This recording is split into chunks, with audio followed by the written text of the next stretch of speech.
Welcome back to episode 33 of Big Game Talk. I'm Brad. That's Chris over there. And UFC 255 was last night. So, what are your thoughts on the card? Shevchenko lost a round. That's the big story coming out of what was that? UFC 250 Yeah, I just said 255. Honestly, 55. Yeah. pretty underwhelming card. One that I it, it's one that really didn't live up to the pay for it. Going into it, I didn't think it was gonna like it was a solid card, but it wasn't really that pay-per-view $65 material, I would say. Yeah, and I mean, yeah, the price of it is also the thing you also think about is just you get these once a month now. We're kind of in a rhythm where we get a pay-per-view one around like once a month.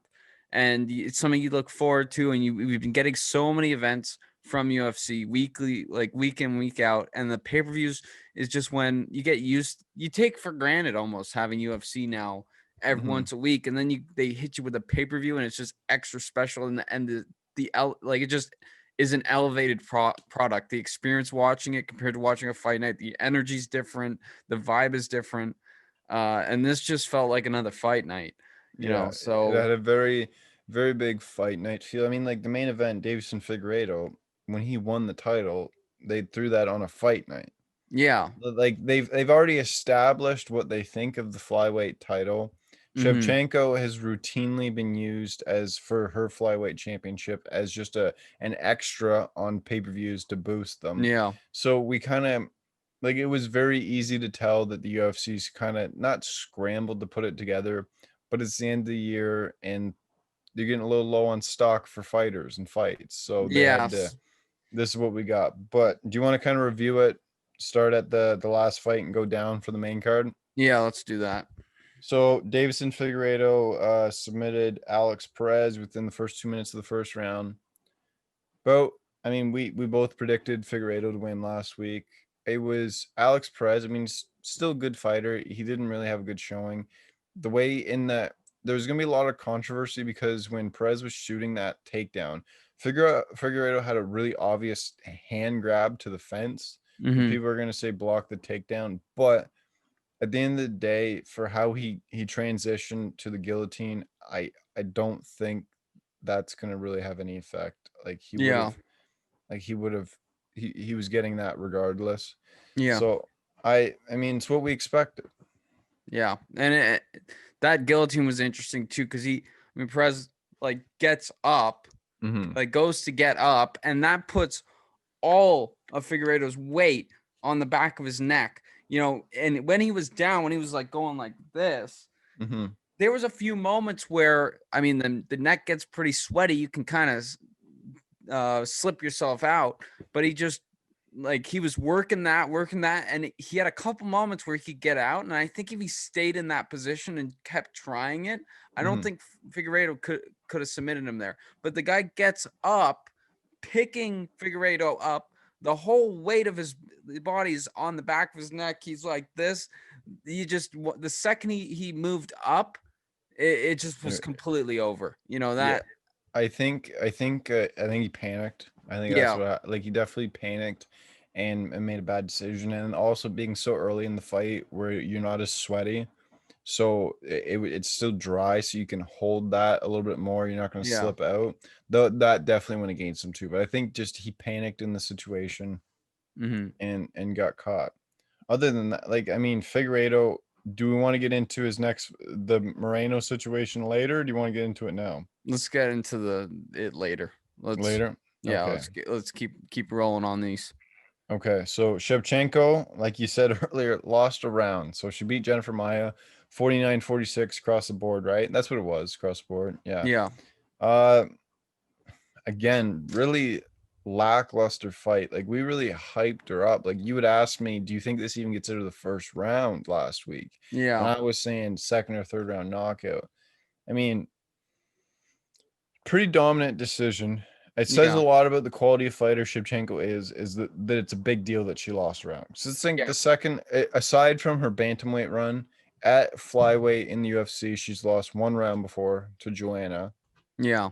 And again, that was a dominant decision. Joanna wasn't even close, but like this one, like she just dominated her, but it just wasn't exciting. Yeah, and in that first round, I think within 30 seconds, Shevchenko had Maya on her back, and they were Mhm. just kind of not moving much, just like staying on top of each other. And I told you if this stays like this, is gonna be a boring fight. And then going into that second round had to be the most exciting round of the fight, not because it was a very exciting round, but because Maya won that round. And I think it was 2 minutes in or a minute and a half in, and Maya had Shevchenko up against the fence.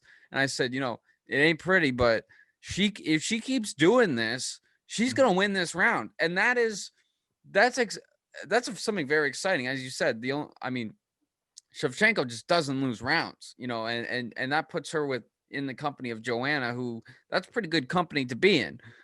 Brad would attest to that.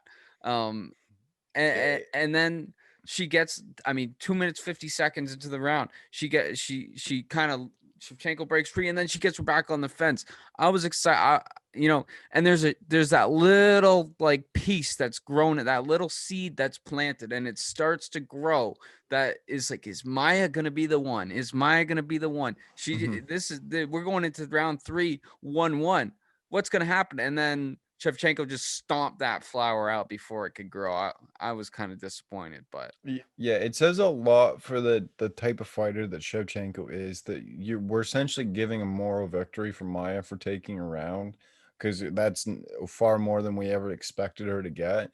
And yeah. then also for Shevchenko, when in a fight like this where she did what she needed to do to win the fight and really dominated other than the second round, and we're going, like, disappointing, you know what I mean? Hmm. It's one of those, when you're that high level of a fighter, every time you step in the octagon, there's just expectations. Hmm. Now, I don't think this diminishes her stock at all. I'm not saying that. Like, her stock continues to rise. She's still, like, arguably one of the best. Like, Amanda Nunes, Shevchenko on the pound for pound women's listing for sure. Hmm. Uh, Next for Shevchenko, I think she just probably gets the next flyweight in line. I don't think she Yeah. jumps up for Nunes yet. I'd like to see that. Dana White didn't seem too interested after the fight. But who is that next flyweight? Like, Chukagian beat Cynthia Calvillo. Yeah. Do you throw Chukagian back in there? I mean, yeah, it's tough because I mean, it's so hard. It's so hard. And looking at, other divisions Mhm. where, we have a few divisions in the men's where, there's people that have been champs for a while, but not like this. And there's Yeah. always somebody new to come up that's going to be a threat to the Well, title, actually, Jessica Andrade, that's probably the next title fight, I would think. Yeah, I could see that. I could see that. And that would be exciting. And Dragic has made a pretty good name for herself, like Former as of former late. champ. Yeah, former champ. So that something fans can get behind for sure. Yeah, I'd take Shevchenko all day in that, but Yeah. it's still something interesting. Yeah. Any other thoughts on that fight? Um they were talking a lot about gambling, and you were getting kind of Well, yeah, upset. this is the thing. Every pay-per-view, especially the ones where DC and Rogan are on, and I know, like, before, DC, Rogan, and Anik are the A team for their broadcast team. They're my favorite by far. But Hmm. they seems like the UFC, especially with the tweets coming up. I hate the tweets on the sidebar. Get rid of them. I don't care what people are thinking in the middle of the fight. It doesn't matter to me. But especially when they're coming up and they're showing somebody that bet, I think it was, they bet 12K on Shevchenko to win 600. And they're just talking about the bet so much. And then again, when Maya started winning that one round, they're like, "Oh, that guy's sweating." It's like, we're not. I love gambling. I love gambling news. I don't love it in the middle of the fight, and I don't love it when you're harping on it and you clearly, like, Rogan and DC, don't know anything about gambling. When John Anik talks about gambling, it's not bad because he clearly knows what he's talking about. Rogan and DC don't. Hmm. So, like, when Rogan introduced Shevchenko, she was minus 2,000. He had her at 2,000 to 1. Very different. Yeah. Very different. So like again, I love Rogan and DC on the mic. I think they're the A team. I would have them on every fight card if possible. But I would just a little less gambling, and I think that to add on to that too, get rid of the tweets. Get Get rid of rid the of the tweet. tweets. Now, okay, do you think that the tweets are something that they're saying there's no fans in attendance? We need Mhm. something to replace the roar of the crowd. We need something because when there's two guys fighting and it's normal circumstances, the crowd's either roaring or booing or like responding, and you need to supplement that with something so that it doesn't feel like we're doing this in a warehouse and nobody's actually watching. Yeah. Do you think it's I think it was one of those things where I think two things happened. One, they had a lot of time off where they were not holding events and just thinking about how can we make events better. Yeah. There's just guys that, and you have to justify your job when you're not holding events to say, okay, we're going to figure out ways to make the. So some execs said, let's do this. And then it was also because to supplement the fact that there's no audience feedback, right? Now, do you Yeah. think that this is something that just doesn't go away? I think it's here to stay because they use hashtag like UFC 255 to try and get on the broadcast. So then Yeah. when you tweet that out, your followers they're trying to get their reach out because like Joe Blow tweets about UFC 255 or a fight night or whatever, Yeah. and Joe Blow's friend takes a look at it and goes, "Oh, I forgot that was on tonight. Now I'm gonna go take a look." It's just to spread out their marketing and essentially Yeah. get free advertising. I don't think it really like I think the no fans brought it in as a lot Yeah. easier, but I don't think it's going to be when fans come back, they're going to say we don't need it anymore. I think it's here So to so stay. what you're like what's going on then is what, like, if I understand what you said correctly, right? So you have um a big name, right? You have Brad Pitt and he tweets about UFC. And then they show Brad Pitt's tweet. And then some idiot, Joe Schmo, and no offense, Joe Schmo, I love you, but he sees that Brad Pitt tweet and says, "Hey, if I tweet, they're gonna put me up there." Yeah, You know, they've advertised it in a way where I think they put random people up there. You don't have to be a yeah, celebrity to get up there. So I think it's a matter of like, oh, just try and tweet, and you might get put on the screen. So yeah, then, even if some random guy, like you get 1,000 random people tweeting out to their 50 followers, it's a hell of a lot of interactions, right? yeah, What's that? Quick math, and that's what 50,000. Yeah, 50,000. That's bad. hmm I'm an accountant. It took me way too long to do that calculation. That I wouldn't say that took you long. I mean, that was I was trying to remember what numbers you said while you were calculating it. So, But 50,000 people all of a sudden get, oh, there's UFC on. And if you're tweeting about it, and trying to get on TV, chances are you're saying something good. yeah, So you're getting 50,000 impression or potential impressions yeah, of good advertising for the UFC. So I mean, they'll take that. So yeah, it's here to stay, unfortunately. yeah. So that's true, and I wonder if people like it. You know, like maybe I we're think just I imagine you like it if you're getting put on the TV. Like the MMA journalists that get put up, I imagine they like it a yeah, lot they because it like it. helps them get out there.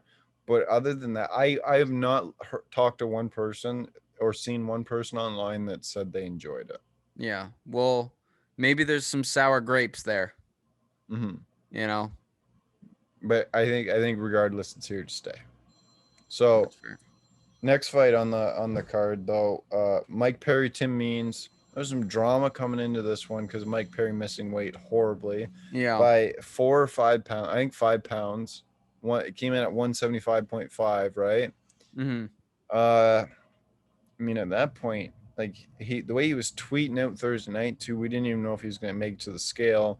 But Tim Means to Wasn't he talking about? I can't remember Wasn't he talking about just quitting fighting because of that weight cut?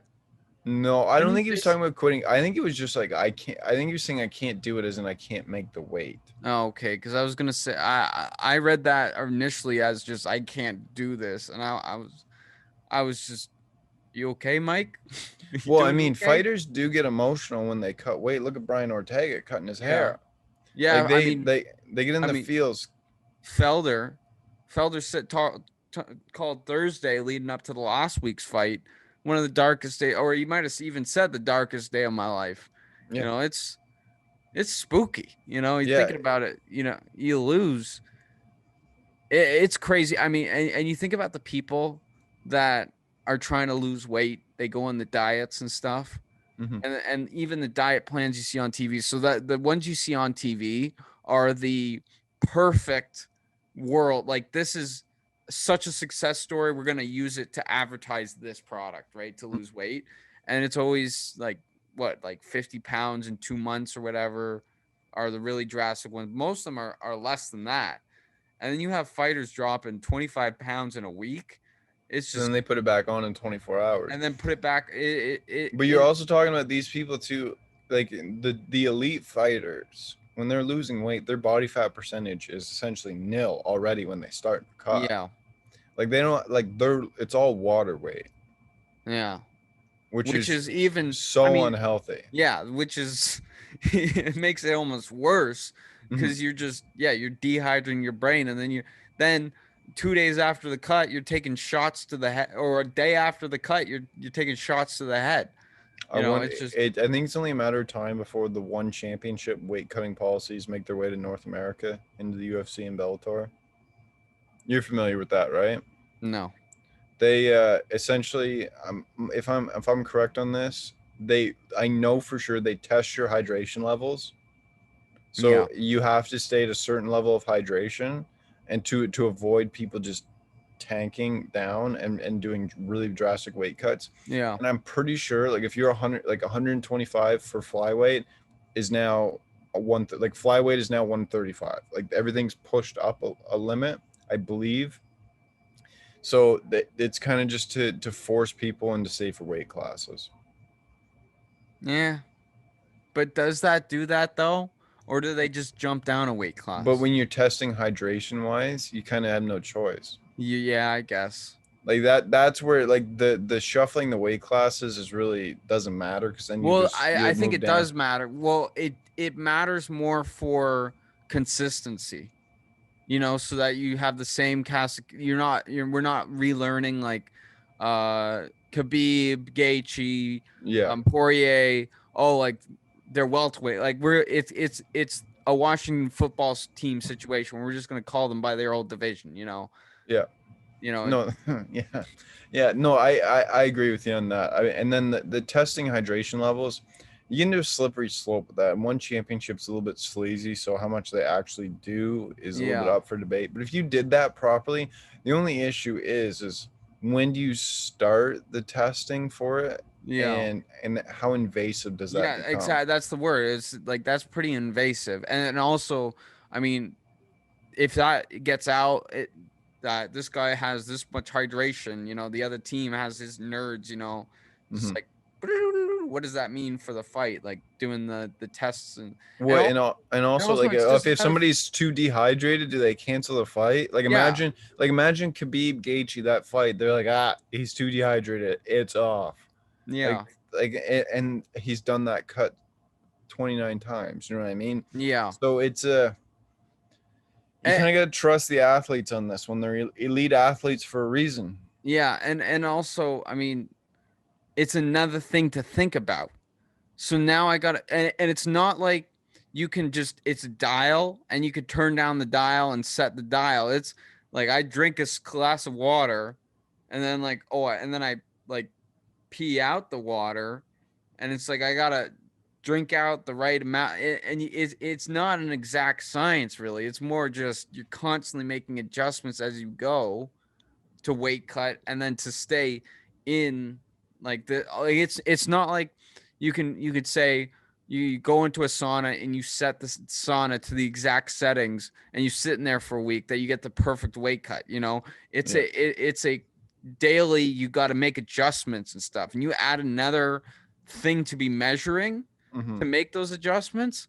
And how many fights, I mean, fighters going to be losing 30% off their paycheck there. Like it's gonna be chaos. You Short know, notice fights are a thing in the past. yeah, short fight notice fights, no more. I mean, Mhm. I imagine this. I mean, this is a month, something you have to be thinking about for at least a month, to in order It, to keep. I don't know the science, but that's my but ball. that's the thing where you put all that into effect, and then like the idea I think is that you don't want to deal with all that, move up a weight class. Yeah, You know what I mean? And yeah, then, but then it's if you're a guy that is still in a point in your career where you can't fight full time for a living, you gotta have a part time job, and then you get matched up with somebody that is full time, so they have the full time dedication to the weight cut, and you don't. You know what I mean? It's yeah, like it can be really mixed balance. It's something that regardless of which way you go with it, it's going to be controversial and people are going to have strong opinions on yeah. it, I think. Yeah, and I think you said something interesting there where you're comparing, I mean, the fighters that have to work and can't be fully committed to a weight cut Mhm. as it is versus guys that, can have the time to say I'm going to sit in a sauna for a week and also have, I mean, the resources to say I'm going to bring in this expert that knows about drinking water, like a drinking water expert, to make sure my Well, hydration levels are and okay. So I think, nutrition and everything yeah, too. and your nutrition. So I think it's something that really helps the established fighters and doesn't help the up and comings, which Yep. is really great for the money making machine that is UFC right now, but not for the future. It's not And sustainable. and in all fairness to the UFC, I think that's why they set up the Performance Institute, because there's a nutrition lab in there too, and they do try to help their fighters out with that. But the Hmm. thing is that the Performance Institute's in Las Vegas. Not every one of your fighters is stationed in Las Vegas, Yeah, so it's still gonna affect them. But I mean, they're trying. They're at least yeah, trying to make it safer, and you have to as you become more mainstream. You can't be on ESPN and have people look at this and say, and the average person I don't think really understands the weight cuts. yeah, Like most casuals, they really don't. So once they start learning that, like when you tell somebody that is an MMA fan, like that guy that they just announced at 170, he actually probably weighs like 190 pounds right now. And at the start of the week was probably like at the start of the fight camp was over 200. He cut the weight. They'll look at you and go, like, what are we watching? Like, this is crazy. Like, that's yeah, horrific. You know what I mean? yeah, So it's when it's reality, they do it in a safe way. You it's tough because you could talk even just having this conversation, you could swing either way for yeah. what you should do. And it's also, I mean, it's difficult when you're in a sport like MMA where, I mean, these are guys that lock themselves in a cage with Mhm. other professional fighters and then punch each other in the face. Yeah. So you tell them that, oh, if you get dehydrated during a weight cut, that's really bad for you. A lot of them are not going to care. And a lot of them who have been involved in wrestling. I mean, I remember in high school, you know, there'd be people that, I mean, there was this one girl, she would get super grumpy. She would be so like short tempered, Mhm. and it would be, and I, one day, like someone asked her, like, what's your problem? And she said, I haven't eaten for 2 days. Yeah. And that was for a high school competition, and she was, I mean, these same people would be running around the school with trash bags on. I don't think you could do that anymore. um I think that got banned while I was in high school, Yeah. but you know Yeah, it, I mean, for high schoolers to cut weight is ridiculous. Then you yeah, look at wrestling, like that's a big thing for the cutting weight in wrestling. They start that from a young age, but it yeah, adds to a different level in MMA because when you lose that, like if you cut so much weight, your brain is one of the last things where it will start dehydrate, but it's one of the last things to dehydrate, but it's also one of the last things to recover from it. yeah, So it's kind of like when Dominic Cruz came out when TJ Dillashaw was chirping so much after he lost to Cejudo, and he's like, "Of course that happened. You're stupid. Your brain dehydrated, and you couldn't take a punch." And when you break that down into long-term effects, if you are taking a punch with a dehydrated brain, I'm no doctor, yeah, but with the new CTE revelations and everything, that's got to kind of speed the process along. yeah. Yeah, and yeah, we're no doctors, but that makes a lot of sense what you're saying, Brad. And your dehydrated brain just, Mhm. I mean, that's a big brain take from you, right there. But Um, I mean, it doesn't help you competitive wise. Like we saw that with TJ Dillashaw. yeah, Like when he dropped down, the body couldn't recover in enough time for the fight. And if you take TJ at his word too, he had to do steroids in order to bring himself up to normal levels of I can't what like he was pretty much like all the levels in his body. I'm no scientist. I don't know what levels yeah, he was talking about. We're all tanking. And yeah, when he took the PEDs, they returned to a normal state that he would have been at bantamweight. So he was essentially saying, I didn't take them to get an advantage. I took them to be normal at this weight. Now, is that yeah, accurate, or is the guy been on EPO his whole career just killing guys? I don't know. But if you take him at his word, I yeah, mean, like that shows you the drastic things that people have to do. yeah. And I mean like I remember him going down in that Cejudo fight, and it's like I did a double take because that punch. I mean, Cejudo's a pretty decent striker, but he's not a known striker, and those punches were not Mm-hmm. that great, Mm-hmm. and he just went down.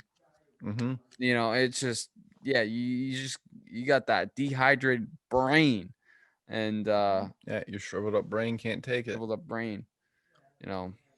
It's wild. And So then but then again, like guys like Paul Felder last week will just take a beating for 5 rounds, you know. yeah, I mean, I think that's a situation too where you look at yeah, I mean, Paul Felder though is the 55 he's made that TJ Dillashaw should have never went to 25. That's something that I Yeah. think was out of reach even with a long weight like yeah, I mean, Felder it's tough. I mean, it might change. I don't know. I don't Yeah. know. It's something. It's one of the deep dark secrets of MMA that people don't really talk about a lot. That's why, Yeah. like when we talked to Andre Uhl and we started asking him about that, I was like, you don't have to tell me some of this if you don't want, because a lot of the time you find that fighters don't want to talk about it. They don't Mhm. want to open up about their actual weight and everything. And like it's comparable to injuries where they're like, Mhm. until like we don't want to tell you anything because you could use that against us. It's very Yeah. similar in that way. Yeah, and imagine just I mean, think about the stories we've heard about weight cuts Hmm. and think about just the stories we haven't heard. Hmm. Like there are definitely and I love MMA and I Hmm. think it's a respectable sport and all. But at the same time, there's weight cut stories out there that a sensible person heard that and would be saying this sport can't be a thing, you know? How many people have almost died before they've stepped into the ring, Yeah, because and then fought the next day? yeah, That's the scary thing. that and I mean the first thing one thing that really annoys me is like if you Google UFC or MMA or like but mostly UFC and Mhm, then Google has the things where it's the most asked questions about it and it's like the drop down menus, right? mhm. And the first one that always comes up is how many people have died in the UFC? And and it's not even has somebody died in the UFC, which is a more reasonable question. It's how many like you're assuming that people have died so many that you have to Google how many people and then you drop it down and it says none, right? Mhm. But Big the fat thing zero. is, how many people have gone close to dying from weight cuts? Because that's the most dangerous thing. That Well, that one seems like the most. championship, they made all those rules because they had somebody die from a weight cut. Oh, okay. So that's why. So I Yeah. think it's a situation where you look at the UFC and you look at UFC, Bellator, PFL Yeah. to level now one championship. That was a very shocking death. Those ones are going to be relatively safe because you're talking about elite level Yeah. athletes. Like these people are the highest level. You take the regional circuit where these guys are working a normal job doing this. They're not necessarily like they're high level athletes, but they're not elite athletes for the recovery times and everything. You got a bad weight cut. Like, I mean, that being not interesting, but the being a statistic to know how many people have died from a weight cut because Yeah. wouldn't shock me if it's a decently high number. Yeah. because And I then you mean, talk about boxing too, with all the dangers of boxing, which is well documented, because boxing, which is far more dangerous than MMA, because the repeated blows that you take to the brain, there's weight cutting in that just as well, which yeah, is even less talked about, I think, than in MMA. So yeah, you taking a sport like boxing where you're cutting the weight and then you're just getting just jabbed to death, but you're not getting knocked out because the gloves are too big, so your brain's rattling around, and that's where people are dying in boxing. yeah, It's become not common, but not terribly shocking, and it's yeah. horrible. And You know, I think the difference too with boxing is it's been around for a long time, whereas MMA is very young. So there's case studies. There is, mm, you have a full like you. There are guys that have lived like boxed in like the 1920s, and yep. then died in the 60s. You have guys since um I guess when did CTE really? I know it's like become a real big thing now, but I guess when like the 80s we start to realize you might have a concussion. CTE, like the real concussion. I was in high school and I'm 23 when like the people were like concussions are like have serious long-term effects. Yeah, okay. So now since then, And when I say that too, like people realize that they had long-term effects before that, but they didn't realize like the extent that it could. I think yeah, like so it was really in the last decade yeah, that so in this the has last happened. decade you've had a chance to research and you can look at the careers of like you can look at boxers that are boxing right now just starting their career. You can then look at boxers that are middle of their career, and you can look at boxers who fought 20 years ago and retired 20 years ago and then are still living, and how has that affected their life after retirement going into old age, right? Yeah. Whereas MMA, I mean, the oldest guys are 50 years old, you know, Yeah. in their But two 50s. is like There's still a yeah, lot. The it's gonna jury's be still out. and it's gonna be scary because there was I can't remember the guy's name. I feel bad for this, but there was a young fighter. I don't think he had made the UFC. He was in the regional circuits, and he was mid 20s. He had Hmm. maybe he under 10 fights on his record, and he died in a car accident. And they tested his brain, and he had the early signs of CTE. Hmm. And that's somebody that's in the regional circuit under 10 fights. So Yeah. you're looking at somebody like somebody like Anthony Smith, Hmm. somebody that he goes in these absolute wars and will come on Yeah. the podcast afterwards and go take a break, and then he just goes right back in there. Yeah. Years later, it would be interesting like to see like you know what I mean, the Yeah. progression. Yeah, and I think the thing too is everybody's brain is just a little bit different, you know. I don't So even think that a lot different, I yeah, think. a lot different, right? So what might get a guy in his third fight, might get a guy after his 50th fight. You just don't know when this stuff is going to happen. And to get back to the dehydration thing, you have one more glass of water during the week, and maybe this punch affects you a little bit different. And now I'm not a scientist, but we're just speculating here. Yeah, yeah, exactly. So Yeah. So that's a hell of a summary for Mike Perry, Tim Means. is that what we were talking about? Yeah.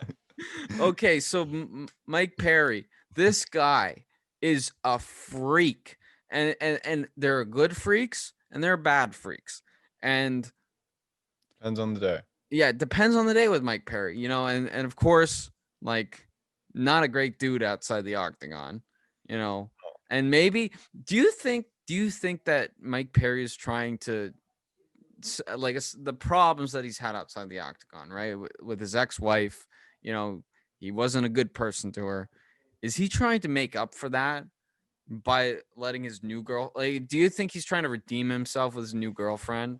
And part of that is just making her central to his fight camp and to his like Here's the like Mike Perry, like with the video that came out midsummer after his last fight, where he got kicked out of that bar, like different situations with Mike Perry. I look at Mike Perry as somebody that I think the UFC is doing a real big disservice to him by not saying you need to get some psychiatric help.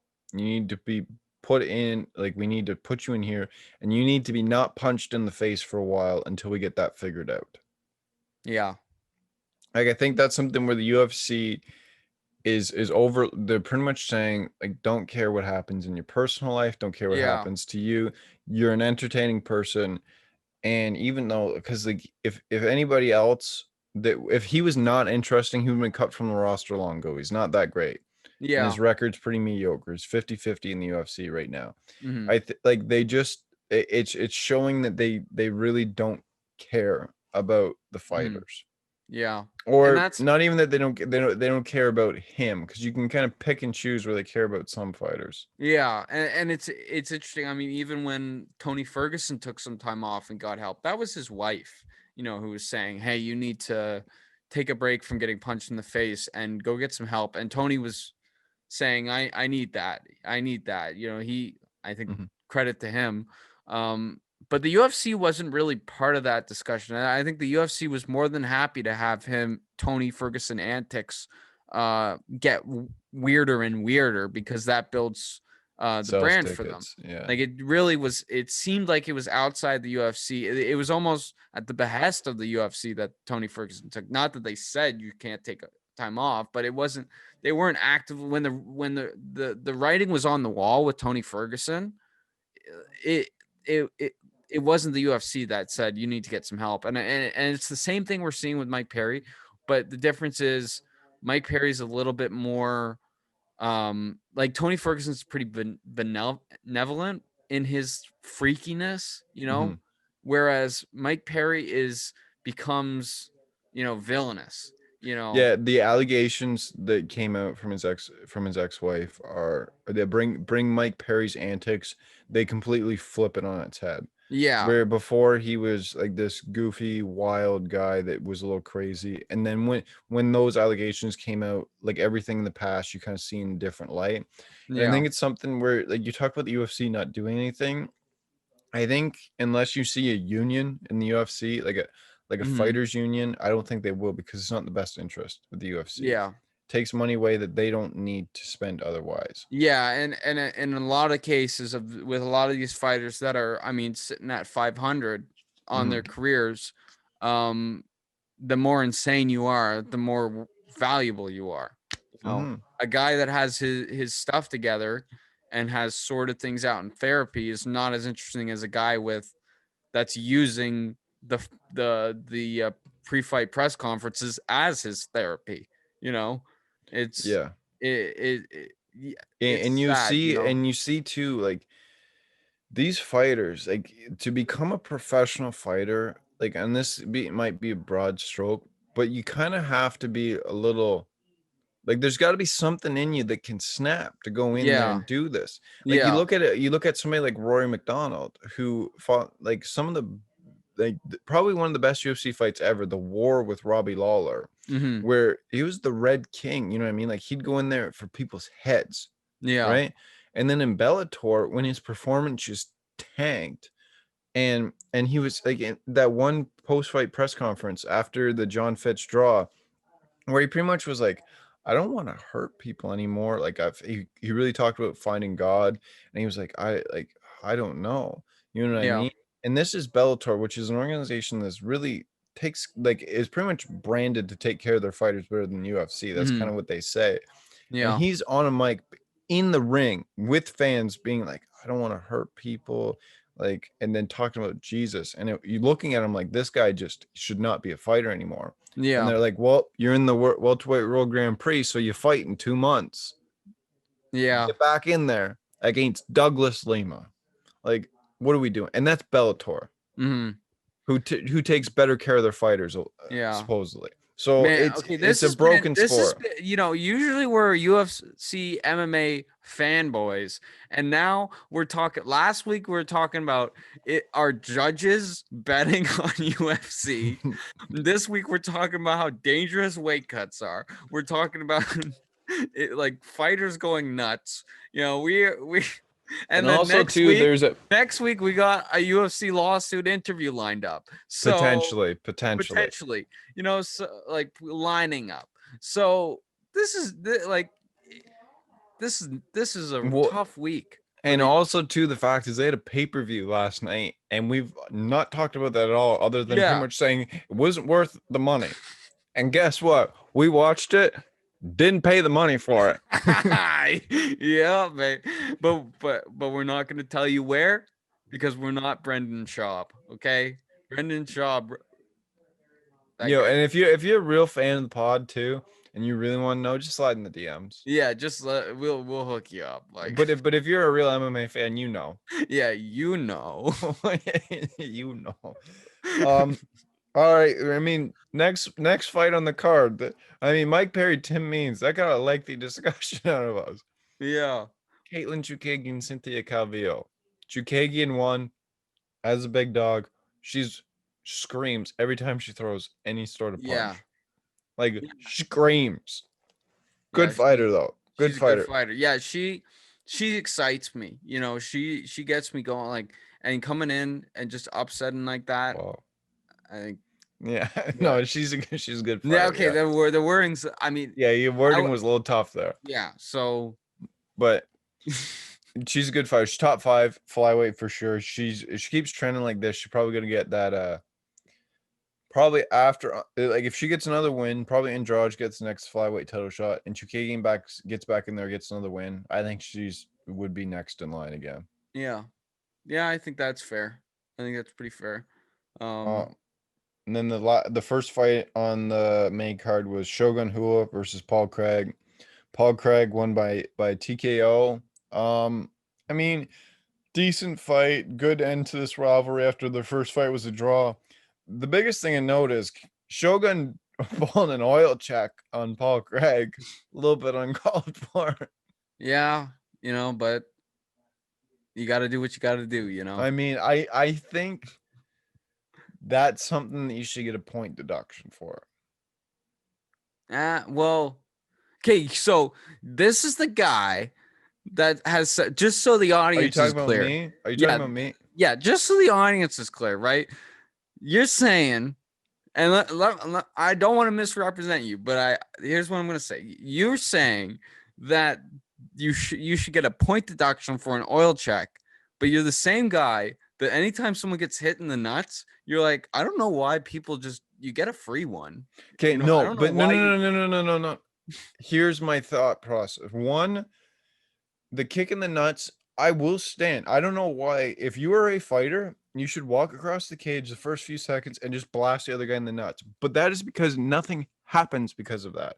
It very clearly, every time it happens in a fight, even if it'll happen 2 times, nothing happens. The guy will recover for a minute and a half when he's not fully recovered, and the fight will restart.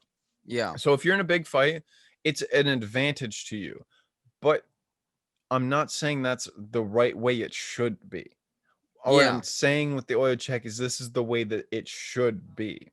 Well, so wait, are you saying that both the kick to the nuts and the oil check should be a point deduction? No, if the kick to the nuts is intentional, yes. An oil check, it's pretty hard to unintentionally do an oil check. I don't know. Where you can very easily, when people kick the nuts all the time unintentionally. Yeah. And Shogun was really digging in there. Yeah. Well, I mean, the people that don't know what an oil check too are just scrambling to Google right now. Yeah. And you'll find out. You'll figure it out. But you know, the pathfinding, you know, that's a guy who knows his way around, if you know what I mean. Do you want to talk about the prelims too? There's a couple fights of note, really. Yeah. Brandon Moreno beat Brandon Royval by knockout. A pretty tough watch when Royval was getting blasted in the face with the hammer fist, and he couldn't bring his right arm up to block it. Good flyweight fight though. Those two guys are going to be at the top. Like, they're going to be perennial contenders there. Yeah. And Royval, like, that was freaky, that ending, because he was screaming. He was like, they cut the mics. They like, he was screaming, and then all of a sudden the mic just muted, and all you could hear was the commentator mics, and you could still hear it muffled. It was alarming. It was spooky. And I remember that scream because he dislocated his shoulder, right? Yeah. So that scream, it brought this flashback. When I was in cadets, we had a field day and we were playing soccer or whatever. And this guy went and he kicked it, and then the dude came in just like with his leg, and his just knee just like it was here, but then it was over here, and he was on the ground, and his scream was exactly I'll never forget his scream, and it was exactly like Ravel's scream, and I was freaking out. I was getting flashbacks. No shit. Yeah. That's tough. That's very tough. It was, and then they just pop right back in, and you're fine. I mean, Ravel, I think who was it? It was Daniel Cormier that said, if he made it through that, it was seconds left in the round when it was a TKO, a second left in the round. If he made it one more second, he would have definitely been pop it back in. I'm going back out. Oh, 100%. Yeah. Which is, again, if that's your mentality, you don't care if you get dehydrated during a weight cut. Yeah, they're wild. Fighters are wild. They're wild. But at the end of the day, too, Brandon Moreno is a top flight flyweight, like we mentioned before. Or I don't think, did we kind of mention it? He's getting the title fight against Figueiredo next. Well deserved. Probably should have had it on this card, to be quite honest. Why you had the number 4 contender fighting for the title when the number 1 contender is on the prelims of the same card? Yeah. Didn't make sense. Yeah, and especially because it's a pay-per-view too. You want your best guy on the pay-per-view. Yeah. I mean, the fact that Garbrandt was supposed to have that would have added a little bit more name value to this card too. That makes sense too. I forgot about that. That's true. That would have been, because then you have Shevchenko and company. Doesn't really matter who she's fighting, Yeah. Shevchenko and Garbrandt on there, and those two carry the card, and Figueiredo's along for the ride. And now, like, Figueiredo went from being along for the ride to driving the damn car. Yeah. And it just didn't work. Yeah, it is unfortunate with this pay-per-view. Like, imagine if this was no coronavirus, like people are in the seats, and this is the pay-per-view that comes to your hometown. How disappointed are you? Yeah. Like, think about, I'll put it to you this way. Figueiredo versus Alex Perez. Would you take that main event over the main event that me and you and Brock saw live in Ottawa at a fight night, Ali Quinta versus Donald Cerrone? Which main event would you rather have? You ask me that question? Yeah, I'm asking. Would you rather the flyweight title fight, Figueiredo Perez? Yeah. Or Cowboy I understand the question. I don't understand why it is a question. Like, no, Cowboy and Ali Quinta. I was shocked that was a fight night, first of all. It didn't feel like we were at a fight night. Would you understand what I'm asking for the question? Yeah, I'm saying I would rather go to see. I'd rather have Ali Quinta and Cowboy. Yeah. Cowboy, I'm saying, and that's the one that they had on a fight night headliner. So I'm saying, if fans are in attendance, how big of a disappointment is this if this comes to your hometown? Yeah, people like this is the one that they send to a shitty city. Yeah, people are booing. Mm-hmm. And we're not gonna. I know you listed a particular city that you think this would be played at, but we're not gonna say that because we know we got a ton of fans in. I'm not gonna say it. We got a ton of fans all over the world, so we don't want to alienate anybody. What city did I say? You say Cleveland. Oh yeah, it's very Cleveland. Actually, no, Cleveland would have Stipe card because he's from there. Cleveland, we love you, okay? We love you guys. All you fans out there tweeting at us. Go Browns. Go Browns, yeah. Mm-hmm. So and then the next one, Joaquin Buckley, vicious knockout. Not as vicious as his last knockout, but vicious knockout of Jordan Wright. This kid just stud. I mean, 2 back-to-back knockouts here. The last one with the spinning back kick, this one pretty clean overhand. I mean, he's on a roll here, and I hope they don't rush him up because it's dangerous. I think, but he's got some potential. At least highlight real potential. So that was fun to see. And then Antonina Shevchenko beat Ariana Lipski. Wraps up a pretty good night for the Shevchenko family. Except for when Joe called her Valentina in the interview. Yeah, that was tough. I mean, is Joe Rogan a casual? I think, well, we'll leave that to you to decide, viewer. I mean, they're gonna be like, we just listened to you guys talk about weight cutting, and you clearly know nothing, so you're the casual. Yeah, methinks you doth protest too much. You know? and, um, and hey, Joe, like, yeah, I know you want us on the podcast. Like, we'll still be willing to come on the podcast. and Nicholas Dalby beat Daniel Rodriguez. The early prelims, Alan Jouban beat Jared Gooden. Hell of a fight. Kyle Doskus beat Dustin Saltzfuss. Hell of a fight. And Sasha Plitnikov beat Louis Kashi in the fight of the night. Honestly, too, the early prelims? I don't. You didn't watch them. I watched them with Brock. Shout out to Brock if you're listening to this. The first three fights on the early prelims, the best three fights in the entire card. Yeah. They were all solid. Yeah, Mhm. especially the first one, which got fight of the night as it should have. So, Yeah. I do you think that early prelims are really helped by no fans? oh really? What? Sorry, Helped by no fans in attendance, like at the Apex. I don't understand what you mean by helped. Like, so when you're watching early prelims or when you're at the early prelims, Hmm. there's nobody really around and there's no other crowd noise. Yeah, So it feels very like nobody cares, you yeah, know? And then immediately when you get into the prelims, there's this notch up, like more people show up and stuff. There's a notch up and there's more crowd noise. And then when you get to so by the time you get to the main event, you're looking back at those early prelims and what are they? Right. Whereas in the Apex, there's no fans. So the one feels the same as the other. The coaches are yelling just as loud, no matter how, yeah. does it I feel think better? I mean in the highlights it does. I think their system is really broken for the early prelims where you have, especially on a pay-per-view, when you have like the early fights behind a second paywall that's already on a gonna have a pay-per-view, and then Yeah. you end up having to like the pay-per-views on a separate server. Like in Canada, I understand in the States the ESPN Plus you essentially watch everything straight through. But in Canada, if we were to watch all three, we had to bring up UFC Fight Pass for the prelims. Then you have to switch over to your TV to watch TSN for the prelims, and then you'd have to switch back over to Fight Pass for the pay per view. Yeah, that's definitely what we have to do. Yeah, but no, in theory. So I Yeah. think that's where you get hurt, and also too in a time where like if you're like a lot of times you're hunkering in for a night. Some like if it's not being helped with the coronavirus because if you're sitting by yourself, chance are you going to watch 6 hours of fights?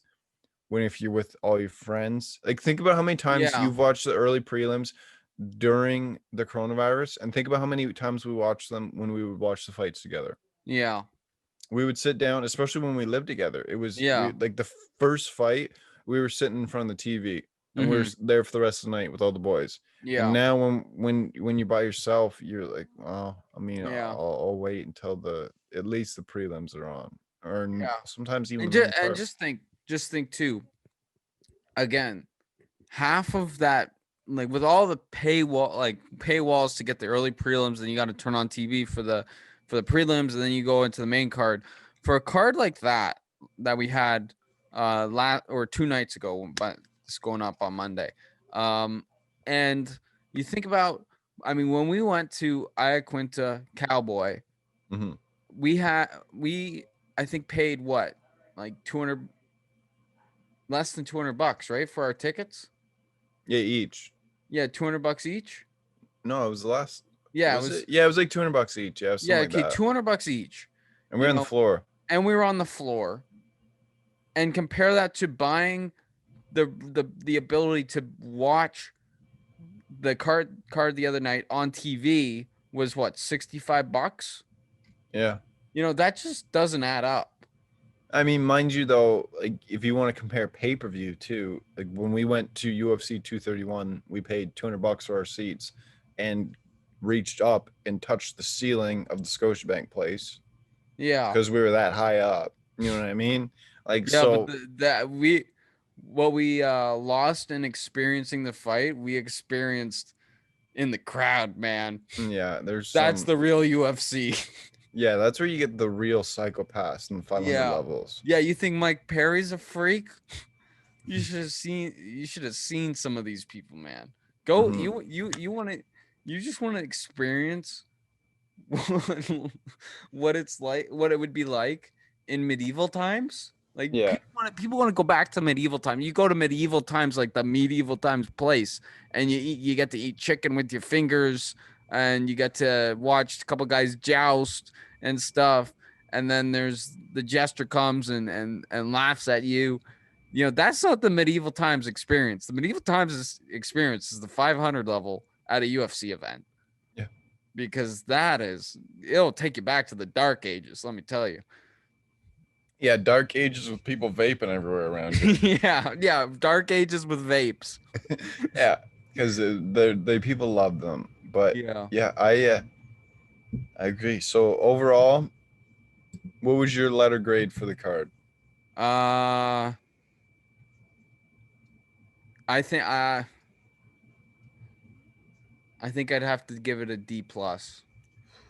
Wow, you're a little tough. I gave it a C plus. C Not the plus. worst. Not the worst. Yeah, Not the best. But but it stays up a little bit higher simply because that it was essentially my expectations were met. Like I'm pretty yeah, sure well, last week when the we because when we did this before, I think I gave it a C plus of expectations for it, and then it was exactly like it was like the Dennis Green moment. They were who we expected. yeah, and I think I gave it a C minus, because I said that, it really deserves a D plus, but I like the kid, so I'm gonna give him a Mhm. C minus. So But it was worse than you expected. see, and I think I shot myself in the foot, because the amount of times I told myself Maya could win this. Yeah, you You you know? said that before, and I was just you're nuts. You're nuts. Even Yeah. after the second round, you were like, oh. I was like, it's not happening. Yeah. Okay, you can relax. Yeah, I needed that to happen, because that would have been one of the fights of the year if she won that, you know? No, because if she would have won it how she won the second round, it would have been incredibly disappointing for one of the best fighters of all time to lose in such a weird, like a boring way. Yeah. Okay, yeah, I see Like what if you're you gonna mean. have somebody that like part of the reason why the Ronda Rousey loss is still so talked about to this day Yeah. is because you got head kicked into oblivion. Yeah, same with the Cyborg. Yeah, because Yeah, the Cyborg Nunes knocked lost. her out. Yeah, if Nunes had just like grappled her and just held her down for the entire time, Yeah. it would have Because been. in my mind, going into that Shevchenko Maia fight, in the back of my mind was just Nunes versus Cyborg, and I was thinking this could be that fight. But Nunes wasn't even. Nunes was under. She was like plus 190. Maya was Yeah. like plus 650. Yeah. So And I know how big. yeah. I know how big of a dog Nunes was for the Nunes Cyborg fight because I hammered Cyborg in that fight. Trust me, I remember. Yeah. Oh, trust me, I remember that. I remember that. That was I was so happy, and then it was one of those things where, like, I was every once in a while, yeah, I don't really gamble, but whenever you'd put money down, and then I would be fading you in my head, because I just really liked the person that was you bet against, Mm-hmm. and then it's just like oh Brad, that's just a shame, and then oh Brad, that get better luck next time, champ, Yeah, this is probably a pretty bad time to bring it up too after saying that a big loss, but we're kind of branching out a little bit too. I think it's mainly going to be me running that Instagram, but we're going to big game picks on Instagram. So I'm going to start putting out some kind of just picks. I'll mix it up where I'll have like locks and leans so you can kind of and I'll make sure you know where it's kind of like leans or I'm kind of leaning this way or lock like this is a for sure win. And we'll post those. We can just kind of see if we can grow that page too. You know what I mean? yeah. We can gamble together, interact with you guys. Be kind of fun. Yeah, and Charlie covers Sports Advisor. If you are listening, I am very sorry. Those DMs I sent you, I had no intention of buying your picks. I just wanted to see how much they were worth. Yeah, So, yeah, that was yeah. Sorry, Charlie. yeah, sorry, Charlie. Um, you got anything else going on over there? Um, no, just chilling. I mean, we're pretty much at an hour, I think. Yeah, I think we're at an hour right now. There was some other UFC news, not really anything pressing. Stuff we get into next week. Yeah, It's yeah, that was not the episode I expected when we sat down. yeah, but it was a good episode. Well, we'll let the people tell us if it was a good Yeah, episode. So, also, before we go, Phoenix Fit. Let me stick this hat on. Phoenix Fit Sports. That looks so stupid. I can't even do that. take off the hat if you want any chance of this ad being successful. Take off the hat, Brad. Yeah, Phoenix Fit, FNX Fit. Buy some goddamn protein and shirts. Like, that's all I got to say for that. BGT 15% off every purchase. Yep, no, it's every purchase. I mean, where are you gonna find a deal like that ever? Yeah, only every recording of this podcast. And we've it's ever done. Christmas time, so you know your friends, they're athletes. Get them Yeah. a gift. You know, Yeah, and exactly. say, and you could buy your friend protein powder, and then you could give it to them on Christmas with a little card that says, you know, if you like this, you can keep getting 15% off if you use promo code BCT15.